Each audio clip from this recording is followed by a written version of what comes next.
permite mantener los trabajos alrededor del 68 de manera organizada. En los últimos meses han estado trabajando en un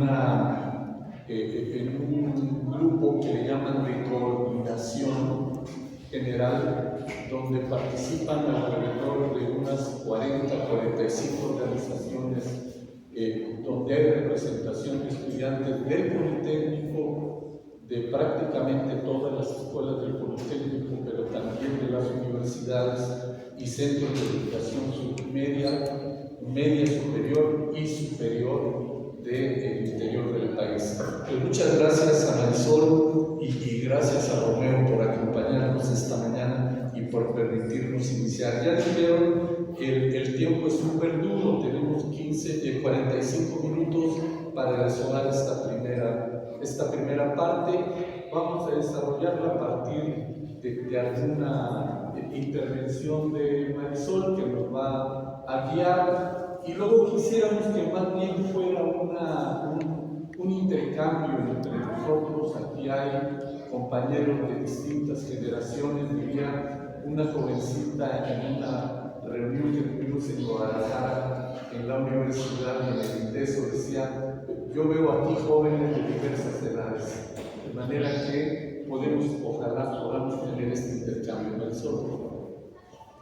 Muchas gracias, Félix. Muchas gracias a las y los compañeros que nos hacen favor de acompañarnos. Es un gusto volver a saludar a muchos de ustedes después de tantos años. Bueno, a 55 años de los hechos de Tlatelolco habrá mucho que recordar, pero quisiera iniciar preguntándole a Félix cómo nos gusta recordar o cómo preferimos recordar al movimiento estudiantil, a la organización popular, y de eso, cómo preferimos recordar aquellos años frente a todo lo que ya se ha recordado y cómo se ha recordado. Porque, digamos, hay muchos testimonios, hay muchos documentales, pero no todos abundan sobre la parte organizativa y sobre todo sobre que no se trató solo de un movimiento estudiantil, no solo del Politécnico, no solo de la UNAM, sino que se trató de un movimiento amplio y popular, y cómo eso logra sostenerse al tiempo también en la memoria popular. Entonces, le dejo la palabra a Félix. Muchas gracias. Antes de iniciar la reunión, tuve la oportunidad de platicar con varios compañeros aquí presentes. Antar me decía: es muy importante platicar lo que es la experiencia del movimiento estudiantil de 68 dentro del Instituto Politécnico Nacional, y aquí cómo se vivió. Creo que es muy importante tener en cuenta, recordar un poco cómo llegamos al 68. En el Politécnico veníamos de una historia larga de movimientos, de represiones, de reacciones del movimiento estudiantil en contra de una política represiva que se había instalado en México en contra de los estudiantes, señaladamente en el Politécnico, pero no solo en el Politécnico, también en general en todo el país.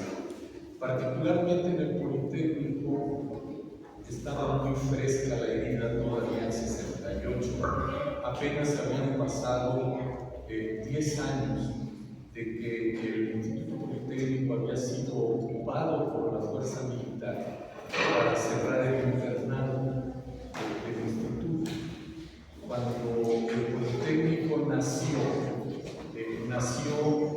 con, voy a llamar, un servicio de internado para estudiantes, que es lo que le permitía cumplir con uno de los mandatos de su creación, que era ser una institución de educación media superior y superior que diera cabida a los hijos de obreros, de campesinos, de militares, de gente de bajos recursos en general, teniendo en cuenta que la educación superior era uno de los principales instrumentos de movilidad social en nuestro país después de la Revolución Mexicana. El Politécnico nace como una institución no del todo nueva. En realidad el Politécnico nació aglutinando a diversos centros de educación superior que ya existían previamente. La Escuela de Artes y Oficios desde el gobierno de Benito Juárez, la ESIME, por ejemplo, de la Escuela de Ingenieros Mecánicos y Electricistas que toma forma en el gobierno de Venustiano Carranza, la Escuela Nacional de Ciencias Médico-Biológicas, la Escuela de Arquitectura, la Wilfrido Macié, que es también que en 68 fue representante de la Wilfrido Macié ante el Consejo Nacional de Huelga, y que estaba encaminada a la formación de técnicos profesionales en diversas ramas industriales. La Escuela de Medicina, entonces, la Escuela de Medicina Rural, y todas ellas se les agrega la Escuela Superior de esto, de aquello, etcétera, y le dan cuerpo al Instituto Politécnico Nacional. En realidad, creo que son muy poquitas las escuelas de creación nueva a partir del inicio del Instituto Politécnico Nacional. Surge, se dice, con el propósito de preparar a los técnicos y profesionales que se requieren para el desarrollo independiente del país, es la visión del cardenismo. Y como tal, se crea el internado del Politécnico con el propósito que ya mencioné. Estamos hablando de que apenas 20 años después de crear el Politécnico en 57, en 1956-57, el gobierno, el priismo de entonces, decide que aquello está convertido en un nido de comunistas, igual que de algún tiempo para acá se considera que son nidos de comunistas las escuelas normales rurales, y por eso se les ataca. En 56-57 se ataca al Politécnico, el ejército ocupa las instalaciones del casco de Santo Tomás, donde el objetivo central es el cierre del internado, porque eso era lo que permitía la concentración de jóvenes de diversas partes del país, y eso da pie a una organización importante, fuerte, de los estudiantes en contra de esta acción del gobierno, pero en defensa también de la institución y el derecho a la educación superior. En 1967, el intento del gobierno federal por cerrar una escuela de Chihuahua, la Hermanos Escobar de Chihuahua, la Escuela Superior de Agricultura Hermanos Escobar, que aquí hay compañeros que conocen con mucho detalle estas cosas. Era una escuela de esto que se llama por cooperación, era una escuela privada, pero no privada, con un importante presupuesto público federal, sobre todo de parte de la Secretaría de Agricultura de entonces. Y el gobierno decide cerrarla porque no hay dinero para seguirla sosteniendo teóricamente. Los estudiantes estallan una huelga, la UNAM está de vacaciones, ya propiamente la única institución de educación superior de este contexto nacional que se mantiene todavía en actividad antes de salir de vacaciones, naturalmente es Chapingo y el Instituto Politécnico Nacional. Entonces viene la huelga de los hermanos Escobar. Chapingo estalla la huelga en solidaridad con esta universidad. El Politécnico entra en una huelga de solidaridad con la Hermanos Escobar, y esto detona un movimiento nacional que se da principalmente en las escuelas de agricultura de todo el país y el comité. Se constituye allí el Comité Coordinador de Huelga, que es en muy poquitos días se convierte en el órgano de dirección única del movimiento, apoyado con la actividad de la participación de activistas y de comités de huelga en cada una de las escuelas de agricultura, con una fortaleza muy grande de parte de Chapingo. Este movimiento dura muy poco y termina con un triunfo, que es el desistimiento del gobierno federal en el intento de desaparecer a las hermanos Escobar. De manera que este movimiento es yo diría como el primer movimiento estudiantil que termina en un triunfo importante en los tiempos recientes para aquel momento. Antes de esto había habido una cantidad de movimientos estudiantiles que habían sido todos reprimidos y agresiones del ejército mexicano en contra de una lista muy larga de universidades de los estados, donde había quedado señaladamente Guerrero, Sonora, Michoacán, la Nicolaita, que habían destituido al rector, que era entonces el doctor Emilio Rotari, pero también el ataque a centros de educación superior tecnológica del país. Allí había que mencionar el Tecnológico de Durango y la propia Universidad de Durango en protesta por la intervención atropellada de las mineras en un centro minero importante que se conoce como el Cerro del Mercado. Entonces, y todos estos intentos de movimientos habían sido sojetados mediante la fuerza militar. De suerte que en 68, cuando inicia el movimiento como resultado de una cadena de actos de provocación del gobierno a partir concretamente de la regencia del entonces Distrito Federal, encabezado por un militar, Alfonso Corona del Rosario. Hay muchas interpretaciones de que dicen surge de manera espontánea el movimiento estudiantil. Surge de manera espontánea también aparentemente un pliego petitorio. Y se trata no de un surgimiento no tan espontáneo. Previo al 68 venía una actividad de debate, de discusión en el seno del movimiento estudiantil, muy consistente, en medio de condiciones muy difíciles.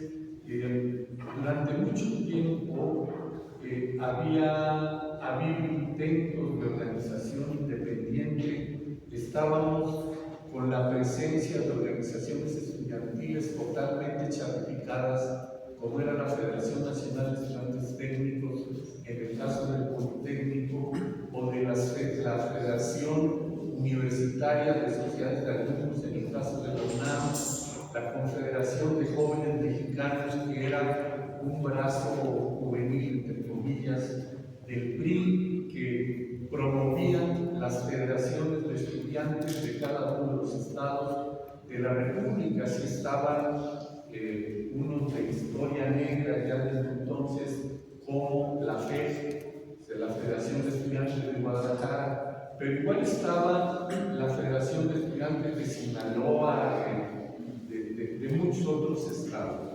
generalmente charificadas. Y en ese contexto, yo veo que después de 57 había habido, pero señaladamente de principios de los 60, venía un intento de organización voy a decir, independiente de los estudiantes. Y ahí estaba la actividad, por ejemplo, de los comunistas. Hay que decirlo, de compañeros de las juventudes comunistas, muchos de ellos aglutinados en la Central Nacional de Estudiantes Democráticos, otros no en el seno de la CEDED, sino en otras organizaciones, pero con posturas igualmente independientes, defendiendo causas aparentemente particulares, pero que representaban la situación general de los estudiantes. Defensa de becas, en el caso del Politécnico, promoviendo la necesidad de nuevos planes y programas de estudios, etc.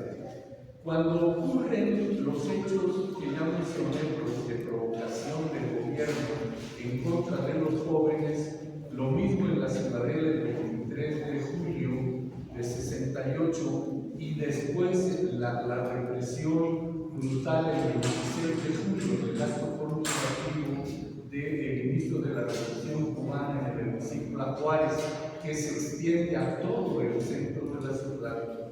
Yo creo que la explosión juvenil, estudiantil, es apenas un hecho natural. Está el antecedente inmediato que ya mencioné, las escuelas de agricultura, está la experiencia del Comité de Huelga, del Comité General de Huelga, que operó durante la huelga de esta huelga de 67, operó todo el tiempo en las instalaciones de Zacatenco, del Politécnico, particularmente en el edificio 6 de Zacatenco, que era la sede entonces de la Escuela Superior de Físico-Matemática.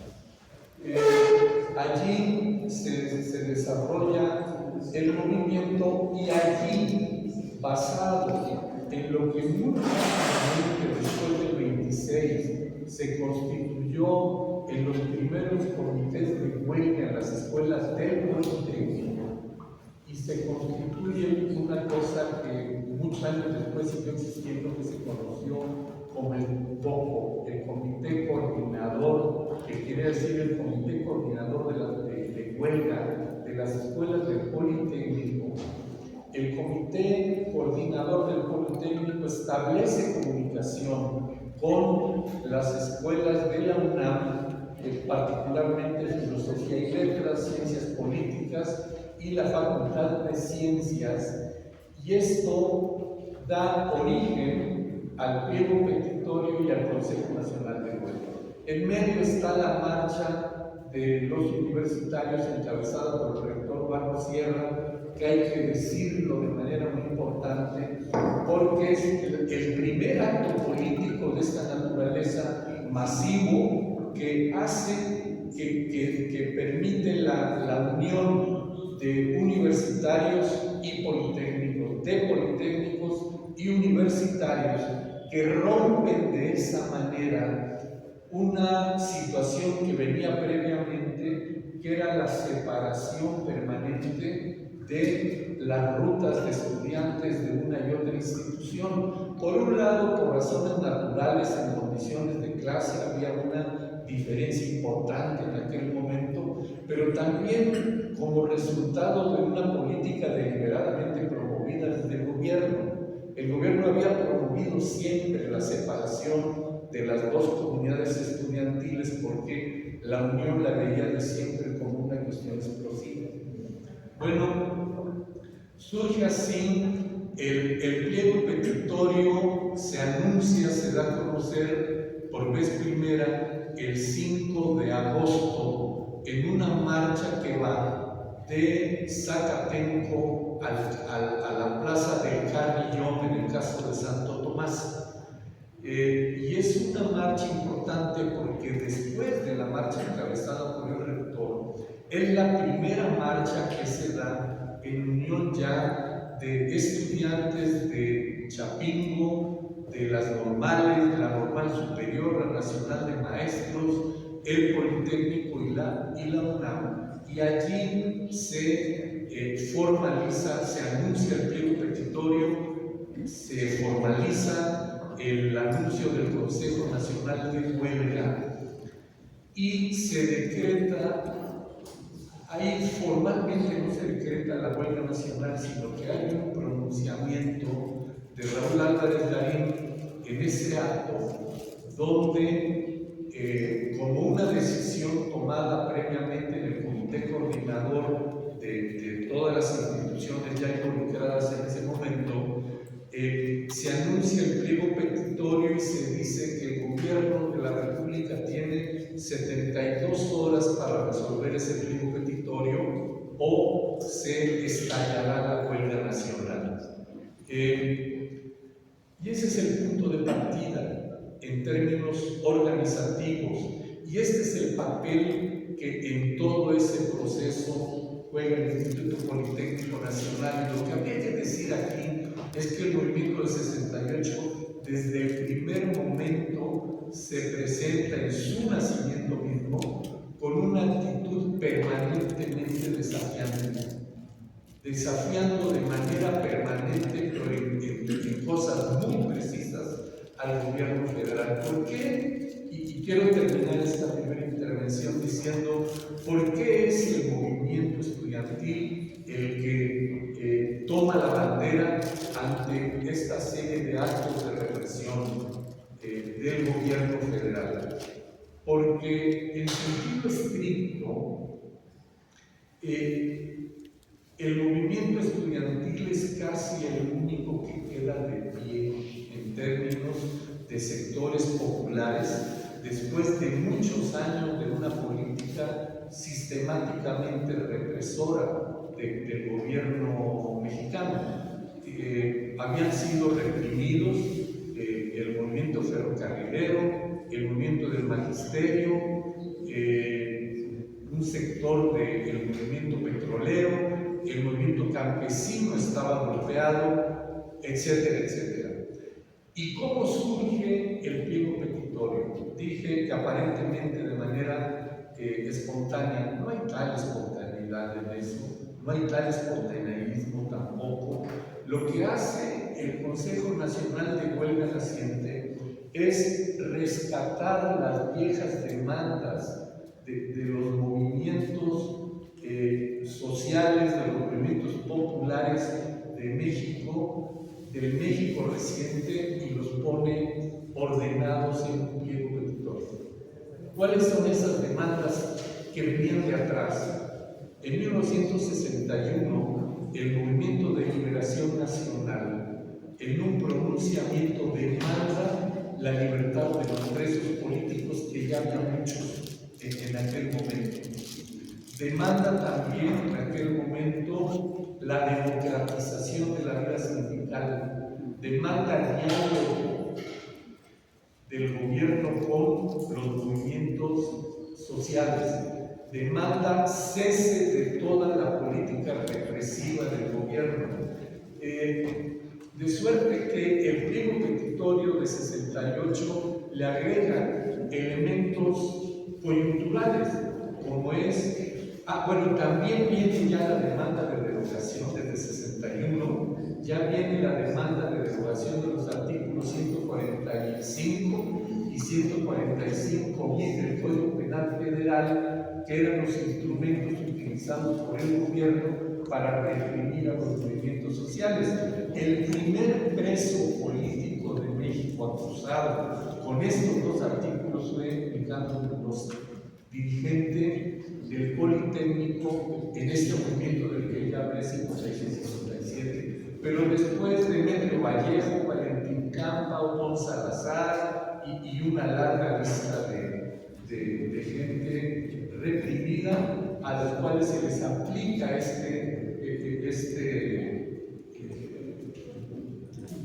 lo que llaman esta figura penal, este tipo penal llamado de sedición social, que en aquel tiempo era considerado como equivalente prácticamente a actos de traición a la patria. Entonces, el pliego petitorio del 68 es como una síntesis de las demandas de los movimientos sociales de México de los 20 años anteriores, o quizá un poquito más. Y ese, diría yo, con todo el tiempo que me ha tomado, pero tratando de ser breve la participación del Politécnico en el inicio del movimiento. Después vendrían muchas cosas más, pero podremos seguir platicando de ello. Y hoy, a mi juicio, lo que interesa y sería muy importante es que pudiéramos platicar qué implicaciones tiene aquella experiencia y aquellas vivencias de 68 en la vida de Pablo. ¿Qué implicaciones tienen en la vida política de México en este momento y en el futuro inmediato?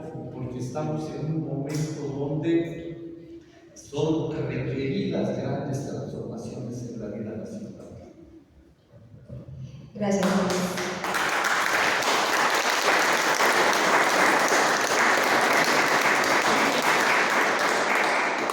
Decir que ha quedado rebasada y por mucho la pregunta inicial. Félix nos acaba de dar cuenta de la riqueza de la participación y de la organización democrática de la juventud universitaria en ese momento, de la juventud política en ese momento. Y claro, de pronto aclarar que existen narrativas que hablan del espontaneísmo, que le dan prioridad, por ejemplo, a la fuerza contra los estudiantes por parte del Estado, narrativas sangrientas, pero poco se habla de las muchas victorias del movimiento, de las muchas victorias en la derogación de este tipo de artículos, en la gran victoria del proceso organizativo, entonces, y que por supuesto ha sido legado a los jóvenes de varias generaciones durante estos 55 años. En ese sentido quiero cederle la palabra al compañero Romeo Cartagena para que nos hable un poco de cómo esta herencia organizativa, este legado organizativo de ustedes ha pasado a generaciones como la nuestra y a las subsecuentes, y cómo nosotros la reivindicamos en nuestros propios procesos organizativos en la actualidad. ¿Se escucha? Sí. Pues, bueno, muchas gracias por la invitación de participar en esta mesa. Sobre todo, pues, un reconocimiento a todas y todos los que aquí están presentes, que participaron en el movimiento estudiantil y que no han dejado de luchar, ¿no? Para nosotros un reconocimiento interno. Me emociona estar en la mesa con Félix Ignacio Amunde, ¿no? Y quiero hacer una pequeña declaración que nunca la he hecho, pero cuando estaba yo muy chico, 12, 13 años más o menos, y que leía el libro desde La noche de Tlatelolco, lo leí varias veces, recuerdo, a muy poca edad,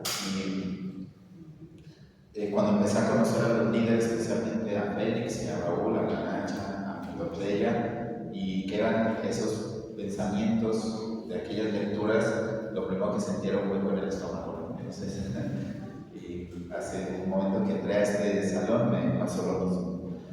Y quiero empezar con una reflexión de cómo presentamos esta mesa sobre el tiempo, ¿no? Tienes una tendencia que el tiempo era nuestro verdugo o una cosa así. Pero también hay que decir que mucho el 68 venció, ¿no?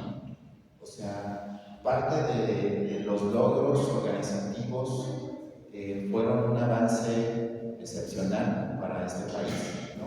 Y eso lo podemos traducir como que la organización vence al tiempo, ¿no? Quizá no lo sabía, pero por ahí está más o menos la respuesta de la relatividad.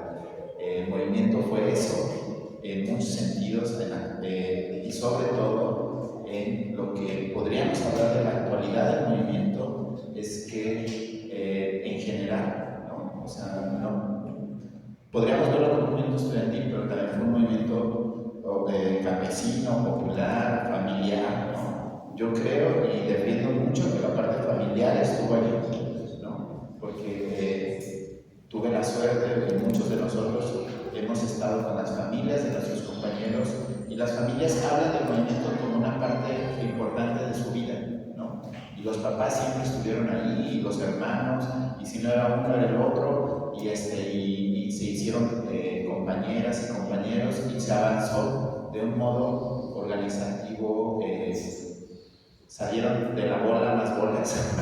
Entonces, la bola les dio esa fuerza, pero también les dio a otros hermanos, a otros compañeros, ¿no? Y sobre todo, pasando a la parte, digamos, de responsabilidad del Estado, pudieron sobrevivir a la masacre por esas grandes relaciones familiares, amistosas, organizativas, ¿no? Entonces, quiero resaltar esa parte de la resolución de problemas que tuvo el movimiento, ¿no? Porque si bien sí llamaron la atención al Estado mexicano sobre una serie de problemas y de, digamos, conducciones de la vida nacional que no eran pertinentes y que no garantizaban la vida de la mayoría, ¿no? El autoritarismo lo enfrentaron con una madurez excepcional, porque pues no pasaban de los 20 años, como todos los movimientos juveniles siguientes, los jóvenes no pasaban de la veintena de años, ¿no? Digamos, se podría decir que yo frente al movimiento ya sería una persona de la cuarta edad, ¿no? Entonces, y sobre todo la parte, digamos, culta del movimiento, ¿no? Que creo que muchos lo vivieron y que nos toca revisar documentos que escribieron muchachos de 23 años, de 27, de 20, que tenían claro el momento actual y el futuro, ¿no? Que eso era muy importante. Y podríamos decirlo de modo del título de un libro que existe, ¿no? Es el movimiento del 68, es el movimiento que triunfó en el futuro, ¿no?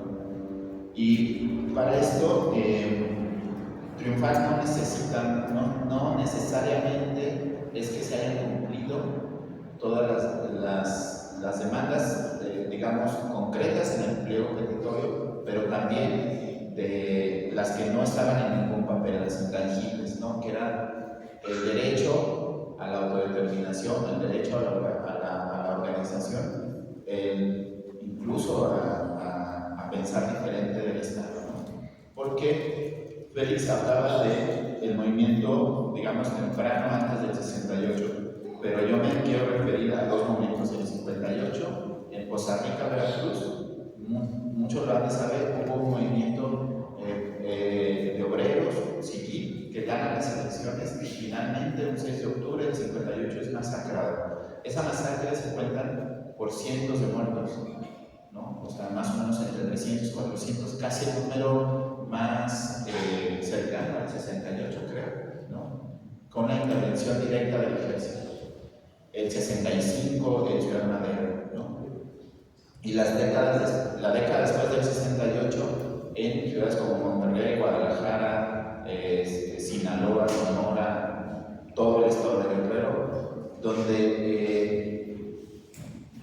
el Estado mexicano, ¿no? Ya en manos del entonces presidente Echeverría, aprendió muy bien, ¿no? La tarea de las masacres, pero sobre todo esta esquizofrenia política entre digamos, lenguaje progresista de izquierda, ¿no? Hegemónico en su momento, para distraer digamos, a los gobiernos o a los estados que podían condenar estas masacres, ¿no? O sea, me refiero a la demagogia de los Echeverría, ¿no? Y sí triunfó el movimiento en el futuro, pero dejando grandes tareas para las nuevas generaciones y pendientes importantes, sobre todo el transitar en caminos civiles y fincar derechos progresivos y no regresivos en todos los aspectos, los más importantes, el educativo, el laboral, ¿no? Y sobre todo el judicial. ¿Por qué? Porque si ahorita hablamos de presos políticos, quizá más de uno va a levantar la mano y decir, bueno, en este país no hay presos políticos. Pero si revisamos cada uno de los casos y de las luchas actuales por los presos políticos, podríamos entrar en debate. Pero más allá de eso, creo que uno de los grandes pendientes históricos en este país, sobre todo por lo que el Comité Comité 68, la generación del 68, encabezó en contra de los perpetradores, es una gran reforma judicial, ¿no? Que le dé a este país una certeza jurídica a que por ningún motivo se sigan violando los derechos más elementales, que podrían decir los de identidad, los de libertad, ¿no? Sobre todo porque creo que lo podemos hacer en este foro y en cualquier otro, hablar de lo concreto, ¿no? de lo real. Y es que en este país hay una crisis de derechos humanos que no podemos pensar que es lo que pues el país que queramos construir y dejar a las nuevas generaciones, ¿no? Me refiero a los cientos de miles de desaparecidos. Y entrando a temas políticos, creo que también es importante advertir que México y América Latina está siendo acechado nuevamente por un fascismo, ¿no? De diferentes formas, y que hay que estar muy atentos, hay que empezar a organizarnos de diferentes maneras y alzar la voz, porque pues tenemos experiencias actuales en países que el fascismo está encaminado a seguir gobernando y sobre todo a cobrarnos digamos como esta revancha, ¿no? de lo que se les ha podido arrancar, ¿no? Y creo que si en el movimiento del 68 no hubiera pues muchos derechos, pero creo que lo principal es que el intervencionismo norteamericano no haya avanzado como ellos pretendían avanzar, ¿no? O sea, creo que ese es el logro más importante, pero insisto, hay una serie de tareas en este movimiento que ha triunfado en el futuro, sobre todo en los derechos civiles y políticos que este país necesita, ¿no? Sobre todo de autonomía, no sé, de municipalidad, ¿no? Y en otros temas como puede ser la autonomía de las escuelas, de los sectores sociales, ¿no? Campesinos, políticos, ¿no? Entonces, yo dejo mi primera intervención hasta aquí, ¿no? Una disculpa si en algún momento provoco, pero me es importante pensar el movimiento actual en el día de hoy, ¿no? Bueno, el tiempo es tirano y nos queda. Sí, claro, no sé. El tiempo es tirano, seguramente ya no habrá segundas intervenciones. Quiero recapitular un poco y decir que, en efecto, el movimiento del 68 triunfó en el futuro, triunfa en este presente, porque nos enseñó a los más jóvenes a desafiar al Estado. ¿Y cómo se desafía al Estado? Bueno, primeramente cualquiera podría decir que sería la movilización, pero sí y no. En la movilización, pero además en la organización y en la lucha jurídica que ha sostenido después de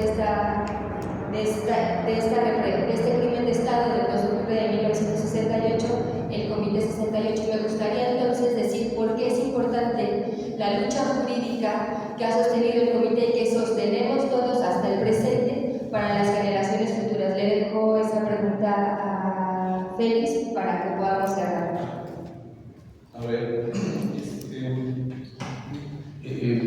es fácil decir rápidamente, es difícil cumplirlo, pero miren, yo lo que veo es 68 nos ha dejado una experiencia organizativa de manera muy importante, una experiencia de vinculación del movimiento y de las organizaciones estudiantiles con la población. Aquí, en el momento inmediato después de esta mesa, vienen experiencias de brigadistas, de activistas, de compañeros del Politécnico, que es esa parte de la experiencia fundamental, y que a final de cuentas,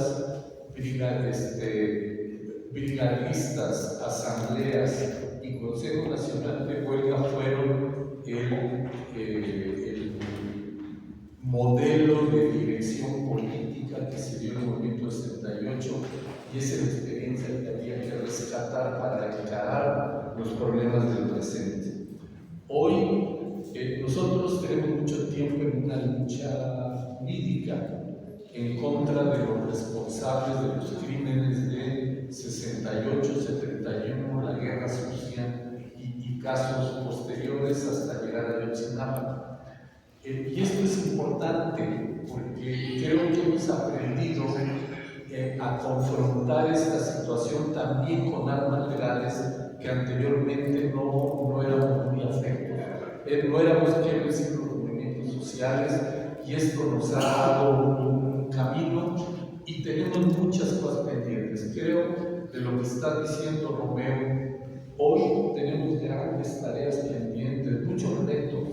Tenemos que poder avanzar hacia la reforma del aparato de procuración e impartición de justicia en nuestro país, que lo vemos todos los días, cómo tenemos que avanzar en ese camino para lograr vencer el estado de impunidad en el que vivimos desde hace muchas décadas y que no ha podido cambiar. Y eso no se puede lograr, romper ese estado de impunidad, si no nos damos una organización que en la base pueda luchar sobre estas cosas.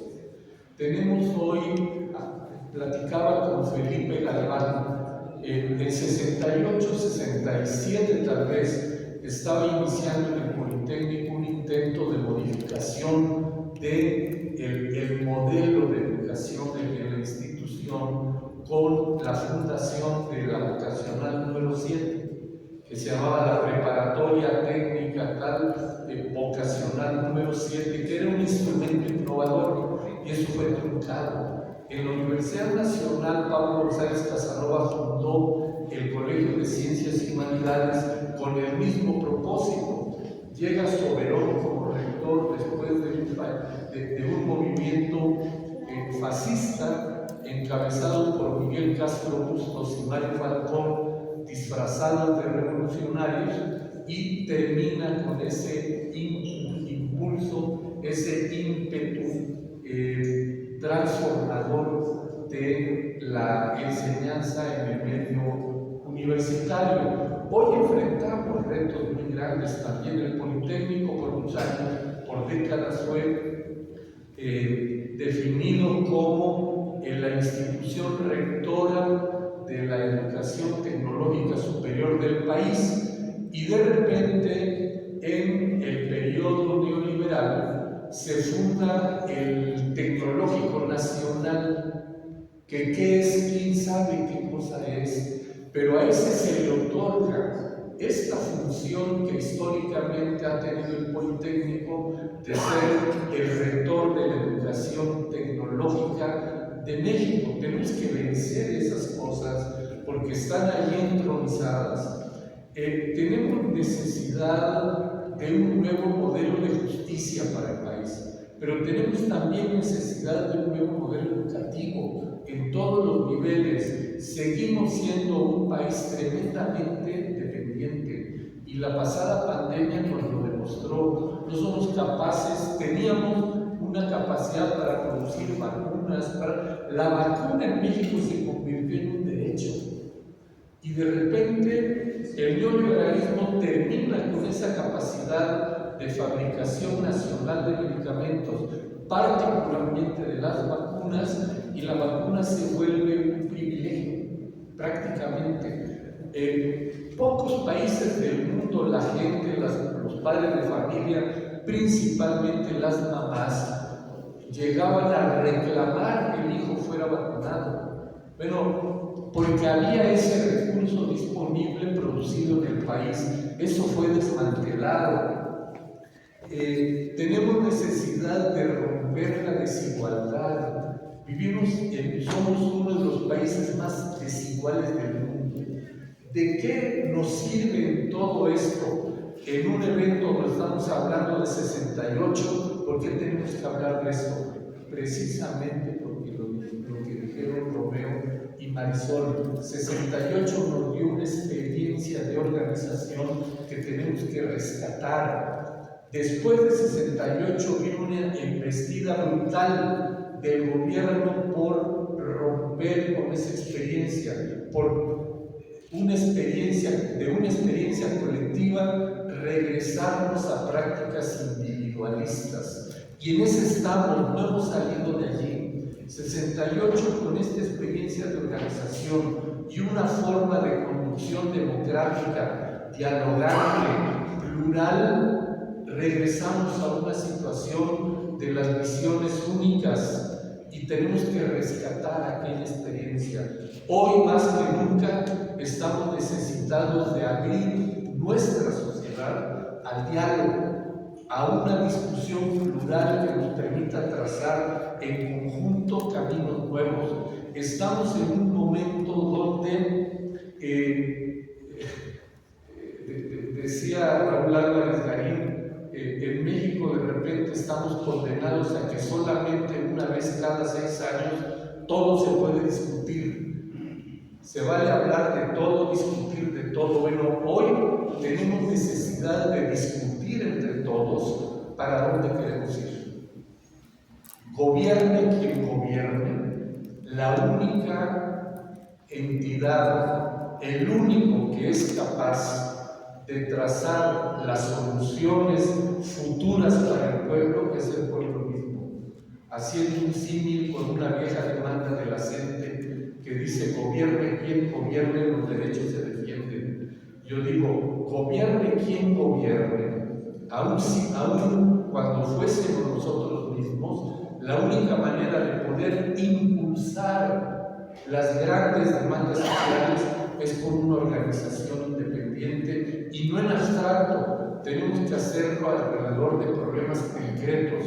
En meses pasados surgió un movimiento importante de los productores de alimentos en nuestro país.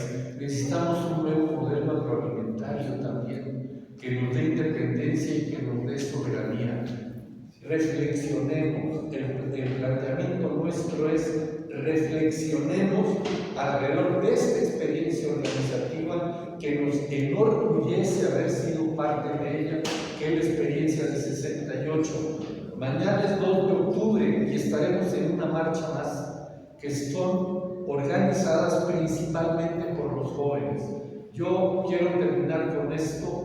Les agradezco a todos, los invito a la reflexión, los invito a que platiquemos con el de al lado, con el de enfrente, con cada quien con su propio entorno, y que tratemos de ir caminando alrededor de nuestras propias demandas, las del barrio, de la colonia, de la escuela, de cada pueblo, de cada ciudad, lo que está en nuestro entorno, y entonces de esa manera vamos a ir sumando. Esa es la experiencia de 68, y yo les agradezco mucho a TAR y aquí a los directores de este centro cultural y a todos ustedes por estar aquí. Muchas gracias.